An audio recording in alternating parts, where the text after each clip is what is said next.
সফলতার কোনো শর্টকাট রাস্তা নেই। যদি সফলতার কোনো শর্টকাট রাস্তা থাকতো তাহলে এই জগতে কিন্তু সবাই সফলতা অর্জন করতে পারত। সফলতা অর্জন করতে হলে পরিশ্রম করতে হবে, কঠোর পরিশ্রম করতে হবে, আর সেই সাথে অনেক বেশি ধৈর্যশীল হতে হবে। ধৈর্যশীল না হলে শুধু পরিশ্রম করে গেলেই কিন্তু সফলতা অর্জন করা যাবে না। পরিশ্রম এবং ধৈর্য দুটোই থাকতে হবে সফলতার পিছনে। এই জগতে যে যত বেশি পরিশ্রম করতে পেরেছে, যে যত বেশি ধৈর্য ধরতে পেরেছে, সে কিন্তু তত বেশি সফলতা অর্জন করতে পেরেছে। হ্যালো এভরিওয়ান, আসসালামু আলাইকুম। কেমন আছেন সবাই? বাংলাদেশি ব্লগার লিপি চ্যানেল থেকে আমি লিপি আছি আপনাদের সাথে। আমার লাইফের নতুন আরেকটি লাইফস্টাইল ব্লগ নিয়ে আপনাদের মাঝে হাজির হয়ে গেলাম। আশা করছি যে যেখান থেকে আমার আজকের ভিডিওটি দেখছেন সবাই সুস্থ আছেন, ভালো আছেন এবং নিরাপদে আছেন। আলহামদুলিল্লাহ, আল্লাহর রহমতে আমি আমার পরিবারের সবাইকে নিয়ে ভালো আছি। মায়েদের কিন্তু কোনো ছুটি নেই, বিশেষ করে যাদের স্কুল গোয়িং বাচ্চা আছে। স্কুল গোয়িং বাচ্চার মায়েদের তো কোনো ছুটিই নেই। সে অসুস্থ হোক বা সুস্থ হোক, সে ভালো থাকুক বা খারাপ থাকুক, তাকে কিন্তু ওই বাচ্চার পিছনে ছুটতেই হবে। সংসারের সকল কাজ আপনি অন্যকে দিয়ে করাতে পারলেও বাচ্চার যত্ন, আপনি বাচ্চার টেক কেয়ার কিন্তু আপনি অন্য কাউকে দিয়ে করাতে পারবেন না। সেটা কিন্তু আপনার নিজের হাতেই করতে হবে। আর বাচ্চা কিন্তু অন্যের যত্ন আপনি একদমই পছন্দ করে না। বাচ্চা কিন্তু সবসময় চায় তার মা তাকে যত্ন করুক, তার মা তাকে খাবারটা সার্ভ করুক, তার মা তাকে আদর করে ঘুম পাড়িয়ে দিক। এটা কিন্তু সব বাচ্চাই চায়। তো এই যে আমি যতই অসুস্থ থাকি না কেন, আর এই সময় তো রাতে একটু ঘুমের প্রবলেম হয়, তো যত রাতেই ঘুমাই না কেন সকালবেলা কিন্তু আমাকে উঠতেই হয়। আর সকালবেলা উঠে এইভাবে আমাকে দৌড়ের উপরে থাকতে হয়। কারণ এখন যেহেতু মেয়ে স্কুলের গাড়িতে স্কুলে যায়, স্কুলের গাড়ি কিন্তু অনেক আগেই চলে আসে। যেহেতু অনেকগুলো বাচ্চা নিয়ে তারপরে তাকে ঘুরে ঘুরে স্কুলে যেতে হয়, সেই কারণে সে কিন্তু একটু আর্লি চলে আসে। তো সেই কারণে আমাকে একটু আবার আর্লি ঘুম থেকে উঠতে হয়। আর ঘুম থেকে উঠে এভাবে দৌড়ে আমার ছুটতে হয় তার জন্য। তো সকালবেলা ঘুম থেকে উঠি, সবার আগে তার জন্য ব্রেকফাস্ট রেডি করছি। আজকে হচ্ছে তাকে একটু শর্টকাট ব্রেকফাস্টই দিচ্ছি। তাকে ব্রেডে একটু নসিলা লাগিয়ে স্যান্ডউইচ আকারে করে দিলাম। আর সকালবেলা কিন্তু বাচ্চারা তেমন কিছু খেতে চায় না, তো যদি তাদের পছন্দের খাবারটা বা একটু সাজিয়ে গুছিয়ে সামনে দেওয়া যায় তাহলে যদি একটু খায়। আর খালি পেটে কিন্তু একদমই বাচ্চাদেরকে স্কুলে পাঠানো ঠিক না। তো এখানে হচ্ছে আমার মেয়ে একটু পড়ছিল, কারণ ওর হচ্ছে আজকে একটা ক্লাস টেস্ট আছে। তো আমি বলছিলাম যে তুমি নাস্তাটা করো আর একটু রিভিশন করো। আলহামদুলিল্লাহ, আমার মেয়েটা কিন্তু অনেক লক্ষ্মী। ওকে যখন যে পরিস্থিতিতে আমি বই সামনে দিব, বলবো যে পড়ো বা লেখো, ও কিন্তু তখনই পড়া বা লেখা শুরু করে। কখনোই কিন্তু অনীহা করে না। এমনও হয় পরীক্ষার সময় রাত 12টা, 12:30 পর্যন্ত ওকে আমি পড়াই। এরপরে সকাল 6টায় উঠিয়ে আবার মশারির ভিতরেই ওকে পড়তে দিই। ও কিন্তু বসে। ওইদিকে মেয়েকে নাস্তাটা রেডি করে দিয়ে মেয়ের টিফিন রেডি করছি এইদিকে। তো টিফিনটা রেডি করাই ছিল। গতকাল সন্ধ্যায় কিছু নুডলস রান্না করেছিলাম পাস্তা দিয়ে, তো সেখান থেকে একটু রেখে দিয়েছিলাম। তো সেটা গরম করে দিলাম, দেখলাম যে পরিমাণে একটু কম হয়ে যাচ্ছে। তো সেই কারণে আবার 2 পিস নাগেটস ভেজে দিয়েছি। আর যখনই আমি টিফিনটা ওর বক্সে তুলছিলাম ওই সময় কিন্তু স্কুলের গাড়ি চলে এসেছে। আমাকে কিন্তু ফোন দিয়েছে আমি যেন মেয়েকে নিয়ে নিচে যাই। তো খুব তাড়াহুড়া করে ওর টিফিনটা আবার রেডি করছিলাম। তো যদি ওর পাপা ওকে স্কুলে দিয়ে আসতো তাহলে কিন্তু আরও 15 মিনিট আমি হাতে পেতাম। 15 মিনিট পরে ওকে স্কুলে দিয়ে আসতো। ওর স্কুলের অ্যাসেম্বলি শুরু হওয়ার ঠিক 5 মিনিট আগেই হচ্ছে ওকে স্কুলে পৌঁছে দিত। মানে 10 মিনিট আগে বের হইতো, 5 মিনিট লাগতো যেতে। আর এখন যেহেতু গাড়িতে যায় সে কারণে একটু তাড়াতাড়ি যেতে হয়, গাড়ি আসে। তো আমি হচ্ছে ঝটপট ওর টিফিনটা রেডি করে ওকে নিয়ে নিচে নামছি। এই যে ওই 2 বেলা কিন্তু আমাকে সিঁড়ি বেয়ে নিচে নামতেই হয়। একবার হচ্ছে এই যে দিয়ে গেলাম, আবার যখন আসবে তখন হচ্ছে আবার গেট থেকে নিয়ে যাব। তো ব্যাগে এত পরিমাণের বই খাতা, আমার মেয়ে হচ্ছে ভারে এক পাশ কিন্তু কাত হয়ে গিয়েছে। তাই তো স্কুলের গাড়িতে মেয়েটা চলে যাচ্ছে। তো এভাবে একা ছাড়তে না আমার খুব খারাপ লাগে, আমার ভীষণ খারাপ লাগে প্রতিদিন সকালবেলা যখন ওকে আমি এভাবে পাঠাই। কারণ আগে হচ্ছে ওর পাপা ওকে নিয়ে যেত, আমি গিয়ে নিয়ে আসতাম।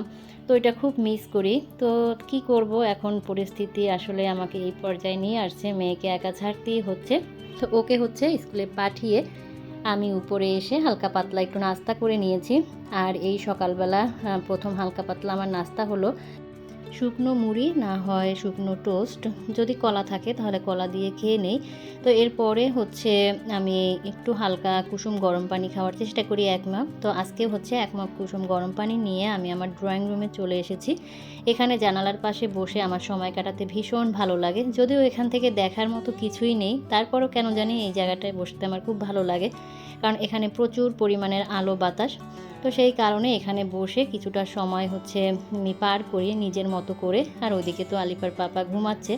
তো আমি যেহেতু এখানে বসেছিলাম, সোফাটা একটু এলোমেলো হয়েছে, তো সময়ের কাজ সময়ে করে নিচ্ছি, সঙ্গে সঙ্গে আর কি করছি। তো একটু কুশানগুলো ঠিকঠাক করে সোফাটা ঝেড়ে ড্রয়িং রুম থেকে বিদায় নিলাম। এরপরে বেশ কিছুক্ষণ ঘুমিয়েছিলাম। এভাবেই প্রতিদিন হয়, আমি মেয়েকে স্কুলে দিয়ে এসে নাস্তা করে একটু ঘুমাই। তারপরে আলিফার পাপা যখন উঠে তখন হচ্ছে আমাকে ডাক দেয়, তারপরে হচ্ছে আমি আমাদের জন্য আবার নাস্তা রেডি করি। তো আজকে যেহেতু আলিফার পাপার ছুটির দিন, বেশ অনেকক্ষণ সময়ই আমি ঘুমিয়েছি। আর ও কিন্তু এখনও ঘুমাচ্ছে, ওকে আর আমি ডাকিনি। তো আমি উঠে হচ্ছে নাস্তাটা করে নিয়েছি, আবারও রুটি আর আলু ভাজি করেছি, সেটা খেয়ে নিয়েছি। তো এরপরে একটু ব্যালকনিতে আসলাম, ভাবলাম আমার সাজানো গোছানো ব্যালকনিটা আপনাদের সাথে একটু শেয়ার করি। আমার এই ব্যালকনিটা সাজানোর পর আপনাদের সাথে কিন্তু শেয়ার করা হয়নি, বলেছিলাম আমার ব্যালকনিতে অনেক নতুন সদস্য অ্যাড হয়েছে। তো এই যে দেখতেই পাচ্ছেন আমি অনেক নতুন সদস্য অ্যাড করেছি, ইনশাল্লাহ সামনে আরও কিছু সদস্য অ্যাড করব।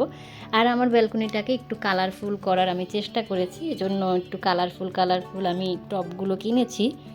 আমার ব্যালকনিটা কেমন লাগছে অবশ্যই কিন্তু আমাকে কমেন্টসে জানাবেন। তো এরপরে আবারও কিচেনে চলে আসছি, চা করব। আলিফার বাবা যেহেতু ঘুমাচ্ছে, তো দুজনের জন্যই চা করব, ওটা ও উঠে পরে খাবে, আমি এখন একটু খেয়ে নিব। তো আমার চিনি আর চাপাতি রাখার এই সিরামিকের জার দুটো যেহেতু একটু বড়, মানে একটু ভারী, তো এখান থেকে টেনে চুলাটা যেহেতু ওই সাইডে নিতে কষ্ট হয়, তো সেই কারণে আমি হচ্ছে ছোট ছোট কিছু বাটি এভাবে রাখি, এতে করেই হচ্ছে চিনি চাপাতি নিয়ে তারপরে হচ্ছে চাটা রেডি করি। আর এই যে ছোট্ট কিউট সিরামিকের বাটিটা দেখতে পাচ্ছেন, এগুলো কিন্তু আমার কাছে অ্যাভেলেবেল, আপনারা পেয়ে যাবেন। তো এগুলোর হচ্ছে প্রাইস কিন্তু থাকছে মাত্র 50 টাকা করে।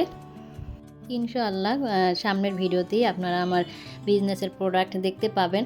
আর এই যে সাদা রঙের যে কেতলিটা দেখতে পাচ্ছেন, এই ধরনের সাদা কেতলিও যদি আপনাদের কারো প্রয়োজন হয়ে পড়ে আমাকে কিন্তু নক করতে পারেন। এই ধরনের সাদা কেতলিও কিন্তু আমার কাছে আছে, তো যদি কারো লাগে আমাকে নক করতে পারেন। আর ডিজাইনটা একটু আলাদা হবে, কিন্তু একদমই হোয়াইট, মানে কেতলির কালারটা হবে। যেহেতু সামনের ভিডিওতে আমি আপনাদের সাথে বিজনেসের প্রোডাক্ট শেয়ার করব, তাই আগেভাগে একটু আপনাদের সাথে অ্যাডভাইসমেন্ট দিলাম আর কি। তো ভিডিও শুরুতে যে কথা বলছিলাম যে শর্টকাট কিন্তু রাস্তা নেই সফলতা পেতে গেলে কিন্তু অনেক পরিশ্রমী হতে হয়। আপনি যখন চিন্তা করবেন যে আপনি পায়ে হেঁটে একদম 10 তলার সিঁড়িতে উঠবেন, তো আপনি কিন্তু সেইভাবে আপনার মন মাইন্ড সেট আপ করেই কিন্তু নিচ থেকে ওঠা শুরু করবেন। আপনি যখন নিচের সিঁড়িগুলো পার করবেন তখন কিন্তু আপনার তেমন কোনো কষ্ট হবে না, কিন্তু আপনি যখন মাঝামাঝি সিঁড়িতে উঠবেন তখন কিন্তু আপনি হাঁপিয়ে যাবেন। তখন আপনার ইচ্ছে হবে যে না, আমি আর উপরের সিঁড়িতে না উঠে নিচের দিকে নেমে যাই। যদি এই চিন্তা ভাবনা আপনি করেন তাহলে কিন্তু আপনি হেরে গেলেন। আর আপনি যদি টার্গেট রাখেন যে না, আমার যত কষ্টই হোক আমি উপরের সিঁড়িতে উঠবই, তাহলে কিন্তু আপনার একটু কষ্ট হলেও আপনি উপরের সিঁড়িগুলোতে, মানে উপরের সিঁড়িতে উঠতে পারবেন। তো আপনি যদি একটা বিজনেস স্টার্ট করেন, তাহলে প্রথম যখন আপনি বিজনেসটা স্টার্ট করবেন দেখবেন আপনার কিন্তু কোনো কষ্টই হবে না। যেহেতু আপনি প্রথম পর্যায়ে শুরু করছেন, আপনার বিজনেসে কিন্তু অত বেশি সেল হবে না, অত বেশি অর্ডার আসবে না। সেক্ষেত্রে কিন্তু আপনি রিল্যাক্সে বিজনেসটা করতে পারবেন, একটা দুইটা হয়তো বা প্রতিদিন অর্ডার আসবে। কিন্তু আপনি যখন মাঝামাঝি পর্যায়ে চলে যাবেন তখন দেখবেন আপনার প্রচুর পরিমাণের অর্ডার আসতেছে, আপনার ফোন আসতেছে, হোয়াটসঅ্যাপে মেসেজ আসতেছে, তখন আপনি একা একা আর কি মনে হবে যে আপনি আর পারছেন না, হাল ছেড়ে দিচ্ছেন, আপনার অনেক বেশি প্যারা লাগছে। তো আপনার তখন ইচ্ছে হবে যে না, আমি আর বিজনেসটা করব না, কারণ এত প্যারা আমি নিতে পারছি না, আমার পক্ষে সম্ভব হচ্ছে না। তো এই চিন্তা ভাবনা যদি করেন তাহলে কিন্তু আপনি হেরে যাবেন। আর আপনি যদি মনে করেন যে না, বিজনেসটাকে আমাকে অনেক দূর নিয়ে যেতে হবে, তো সেক্ষেত্রে কিন্তু আপনাকে এই প্যারাগুলো মেনে নিতেই হবে। যখন আপনার বিজনেসটা একদম বড় হয়ে যাবে তখন কিন্তু আপনার আর পরিশ্রম করতে হবে না, কারণ তখন কিন্তু আপনি 2-1টা লোক রাখতে পারেন যারা আপনাকে হেল্প করবে আর কি। তো এভাবে করেই কিন্তু আমাদের উপরের ধাপে উঠতে হবে। আর আমার মনে হয় বাংলার প্রত্যেকটা ঘরের নারীদেরই স্বাবলম্বী হওয়া উচিত। তো যাই হোক, এখানে হচ্ছে আমি দুপুরবেলা 2টা কি 2:30টার দিকে আমরা বাইরে বের হয়েছি, বিজনেসের প্রোডাক্ট আনতে যাচ্ছি আপনাদের জন্য। তো এই কারণে হচ্ছে এত কথা বলা, আমি কিন্তু মাঝপথে হাল ছেড়ে দিয়েছিলাম। আমি আবারও হাল ধরছি, কারণ আমার খুব ইচ্ছে আমি উপরের সিঁড়িতে উঠব। তো সে যত কষ্টই আমার হোক না কেন, তো আমাকে উপরের সিঁড়িতে উঠতে হলে কিন্তু আপনাদের হেল্প দরকার। আশা করি আপনারা আমাকে হেল্প করবেন, আমার পাশে থাকবেন, আমাকে সাপোর্ট করবেন। তো এরপরে দুপুরবেলা বের হয়েছিলাম, বের হয়ে একটা হোটেলে খাওয়া দাওয়া করেছি। তো ওয়েদারটা খুব ভালো ছিল, চিন্তা করছিলাম যে আরামে আরামে সমস্ত প্রোডাক্ট কিনবো, কিন্তু বাইরে নেমে দেখি যে ভালোই বৃষ্টি হচ্ছিল। তো যাই হোক, এরপরে খাওয়া দাওয়া করে মার্কেটের ভিতর ঢুকে গিয়েছি। আর অনেক গরম ছিল মার্কেটের ভিতরে, আমাদের 3জনারই অনেক বেশি কষ্ট হয়েছে। তো তারপরেও আলহামদুলিল্লাহ অনেক নতুন নতুন প্রোডাক্ট আপনাদের জন্য আনতে পেরেছি। তো এখন কিন্তু রাত 9টা বাজে, আমি হচ্ছে একটা অটোরিকশা করে সমস্ত মালামাল নিয়ে একাই অটোরিকশায়, আর আলিফার পাপা হচ্ছে আমার পিছনে পিছনে মোটরসাইকেলে আসতেছিল। তো এখন কিন্তু আমি এলাকায় ঢুকে গেছি, আর আপনারা লক্ষ্য করছেন কিনা জানি না, অটোরিকশা পার হয়ে কিন্তু একটা বাইক চলে গিয়েছে। ওই যে সামনে একটা বাইক দেখতে পাচ্ছেন, ওটাই হচ্ছে আলিফার পাপা। যেহেতু এলাকার ভিতরে ঢুকে গেছি, এখন হচ্ছে আমার পিছনে পিছনে ওদের আর থাকার দরকার নেই, ওরা হচ্ছে আমার অটোরিকশাটাকে ওভারটেক করে তারপরে হচ্ছে চলে গেছে, কারণ রাতের খাবারটা ওরা সামনে একটা রেস্টুরেন্ট আছে সেখান থেকে কিনবে। আজকে কিন্তু কোনো রান্না বান্নাই করি নাই, আসতে আসতে ঠিক রাত 10টা বেজে গিয়েছে। আর এত পরিমাণের গরম ছিল কি বলবো। তো এসেই হচ্ছে আমরা 3জনে গোসল টোসল করে নিয়েছি, আর এখানে হচ্ছে নান, রুটি, চিকেন চাপ, হালিম নিয়ে আসছে, সাথে সালাদ ছিল, সস ছিল, আমি আবার লেবু কেটে নিয়েছি। প্রচুর পরিমাণের ক্ষুধা লাগছিল। তো আমি ভিডিও করছিলাম দেখে আমার মেয়ে তো আবার রাগ করে শুয়েই পড়ছিল যে আমার খুব ক্ষুধা লেগেছে, তুমি ভিডিও করছো, আমি খাবই না। তো পরবর্তীতে বললাম যে ঠিক আছে, ভিডিও করছি তাতে সমস্যা কি, তুমি খাও। এরপরে হচ্ছে বাবা মেয়ে খাবারটা শুরু করছে। তো এটাই হচ্ছিল আমাদের আজকে রাতের খাবার। তো সামনের ভিডিওতে আপনাদের জন্য নতুন নতুন বিজনেসের প্রোডাক্ট শেয়ার করব, আশা করি আপনারা আমার সাথেই থাকবেন। যারা আজকে প্রথম আমার ভিডিও দেখছেন তারা চ্যানেলটি সাবস্ক্রাইব করে আমার পাশে থেকে যেতে পারেন যদি আমার ভিডিওগুলো আপনাদের ভালো লাগে। আর চ্যানেল সাবস্ক্রিপশনের পরে অবশ্যই কিন্তু অল অপশনটা অন করে রাখবেন, এতে করে কিন্তু আপনারা নোটিফিকেশন পাবেন আমি ভিডিও দেওয়ার সাথে সাথে। তো এখানে 3জনে মিলে হচ্ছে খাটের উপরেই বসে গিয়েছি গামছা বিছিয়ে, ভাবলাম যে আরাম করে খাবো। তো আজকে এখান থেকেই বিদায় নিচ্ছি, আল্লাহ হাফেজ, আসসালামু আলাইকুম।